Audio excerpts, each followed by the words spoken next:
faithful this year. I dress up the anointing. That I put every demon and every evil spirit and every demon and every principality and every fetish and every choice and every choice and every demon and every witch. I command fire.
Nakubinanga mukula wansiko.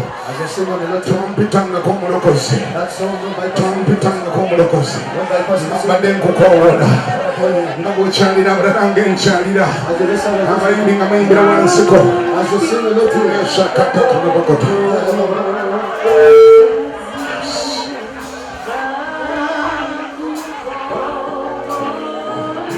Abasumba muyamba abantu abo. Bapasita muyamba abantu abo. Abishopu muyamba abantu abo. Muyamba abantu abo. Mwongere basumulula. Mwongere basabira. Muteeke emikono waggulu ng'oyimba oluyimba luno. Muteeke emikono waggulu ng'oyimba oluyimba luno.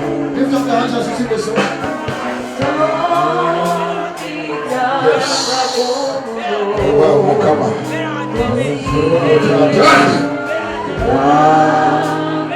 Wow, Tata. Wow, Nazareth, Sidon Butako.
both of your hands in the air.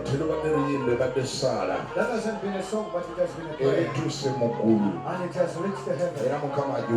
And the Lord has heard it. As he has visited us, the same is going to visit the next minute. In the next second. In the next second. As he has visited us, that is going to visit you. That is going to bless you up with his fire. That is going to bless you up with his fire. That is going to bless you up with his grace. And whatever is stuck in you, and whatever is stuck in you, and whatever delayed to go, whatever delayed to go, he's sending his fire this particular time. Father, send your fire. Father, send your fire. As it descended on the Pentecost, let it descend in the same way. Let it descend in the same way. Not by power, not by might, but by your grace. Father, help someone. Deliver someone. Send someone. There's no reason why they go back to the There's no reason why that woman goes back to the which are in the youth. There's no reason why that addayo n'emizimu ekyo tewali nsonga lwaki omuwala oyo addayo n'ekyo ekintu ekirala ekimwebakako ekyo ekirala ekimwebakako ekyo ekyo ekyamuwasa ekyo ekyeyita bbaawaakyo nkiragira nange ekyo ekyakeereyo ogenda mu linnya lya Yesu Omunnazaaleesi leka omuliro gwa Katonda bweguba gukiyigganya era nkiragira vaayo towulamwe kintu kimuta oli kimuta omuyambo yali awo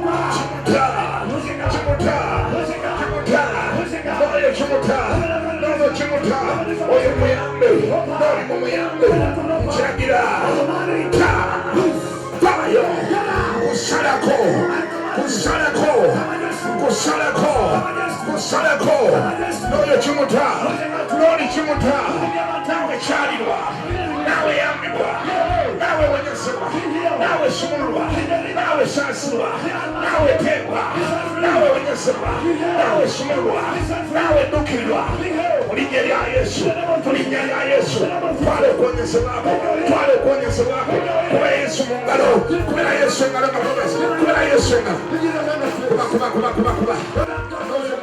n'oyo mumuyambe umukyewa abantu bajja mulijja n'oli majambeeko kubera Yesu engalo gazuula ndabo webaza kale nkirabira vaayo tolwana genda mugenzi oteye tukuwangula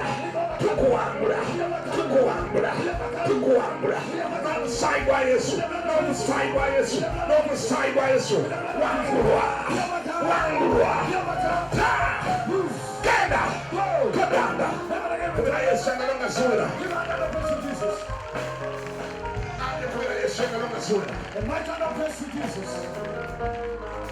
zimala ezo zimala teekamu akalulu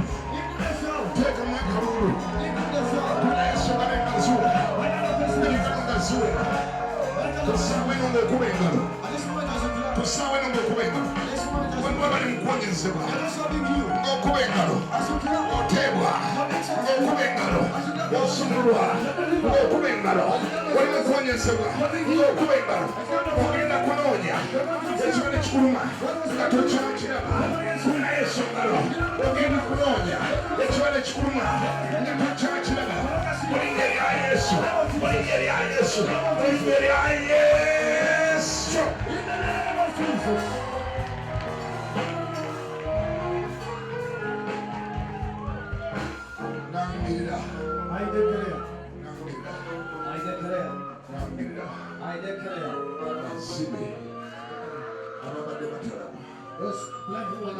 ndagira amaaso gamwokeggula mutunule I command your eyes to be open that you will see. In the name of Jesus, ndagira amatu agabadde gatawulira I command the deaf ears gekkule ku ssaawa eno to be open now. gatandika okuwulira To begin to hear. obulema The lame legs. ndagira baalemala I command the lame. ogoloka mu bugaali bwammwe Rise up from your goloka mu kagaaliko Rise up from your tandika okutambula Begin to walk. nangira okuwonyezebwa I declare eri ababadde abalema unto the lame. abagafuna amatu The deaf. bakiddala The deaf. bagasiru The mute. nagira ennimi zammwe zegatule I command your tongues. nagira ennimi zammwe zegatule I command your tongues. bagasiru mwogere The mute is mu linnya lya Yesu Omunnazaaleesi in the name of Jesus. embuto eŋŋumba nziragira okweggula I command the breast. ndagira embuto eŋŋumba I command the zeggule be open. namaanawo abeere active Your uterus to be active. sisitemu yonna ezaala ebeere active Your intestines to be naawe ozaale ku mwana mu linnya lya Yesu naawe ozaale ku mwana mu linnya lya Yesu nangirira okuzaala nangirira okuzaala kw'ababadde abagumba I command to produce era nangirira ababadde abaavu bakutulako ekyoyo ky'obwavu I make of it as people bakolera ekyoyo ky'obwavu power. ekyali kyakwata nze ekyali kyansiraanya Katonda oyo yakinsumululako aweereza amaanyi ge wano era mu linnya erya Yesu nagira ekyoyo kyakwavuwaza ekyakuuza omulimo ekyakuuza byokola ekibadde ky'omulamu byokola nkirabira ta ku mukazi oyo omusajja oyo mu linnya lya Yesu. Nangirira omukisa gwa Katonda, nangirira omukisa mu byenfuna, nangirira omukisa mu byensimbi. Okuva leero buli ky'onoteekako omukono gwo, buli ky'onosaako omukono kinaaweebwa omukisa, kinaaweebwa omukisa. Era engalo ezo z'okuba zinaabala ssente obutamala, zinaabala ssente obutamala. Kuba buli ky'onosaako omukono okuva leero kinaaweebwa omukisa. Nangirira obufumbo, nangirira obufumbo eri ababadde baadiba mu linnya lya Yesu. Leka bakunoonye, leka bakulabe, leka bakuwase. Nangirira okulanjula, nangirira embaga, nangirira ekyamagero eky'embaga ku bulamu bwo mu linnya lya Yesu. Nangirira ekyamagero eky'embaga, nangirira embaga oyo ayanirwe bakulwanira bulwanizi mu linnya lya Yesu. Nangirira obufumbo ku basajja ne bakazi ababadde babwetaaga mu linnya lya Yesu. Nangirira ekisa ekyokutambuza amawanga. Katonda gulewo amawanga, Katonda gule amawanga, Katonda kugulira amawanga, otambula amawanga mu linnya lya Yesu. Gamba kitwala ekyo kyange mu linnya lya Yesu. In the name of Jesus. Father, have mercy upon your people. In the name of Jesus. In the name of Jesus. In the name of Jesus. In the name of Jesus. In the name of Jesus. In the name of Jesus. May the Lord have mercy upon you. May the Lord have mercy upon you. May the Lord have mercy upon you. May the Lord have mercy upon you. May the Lord have mercy. Mercy. Father, we declare total deliverance here. We know you don't perform half-baked miracles. When you do it once and once and all. Father, do it once and for all. In the name of Jesus. Young woman, be delivered. Be delivered. Whatever it is, I arrest it. I seize it. I command every foul spirit. Come on! I said, come on! I said, come on! I said, come on! I said, come on! Come back no more. Come back no more. In the name of Jesus. Let there be peace. Peace here. Deliverance here. Total deliverance. I said total deliverance. I said total deliverance. I said total deliverance. I said total deliverance. Be delivered. Total deliverance. Total deliverance. Omoyo gw'omusota. Omoyo gw'omusota. Fuluma. Get out. Fuluma. Get out. Fuluma. Get out. Get out. Todanga. Omoyo gw'otimba genda todanga. I command you. I command you. Leave her. Leave her. Leave her. And come back no more. Leave her. And come back no more. In Jesus' mighty name. Give him a hand of praise to Jesus.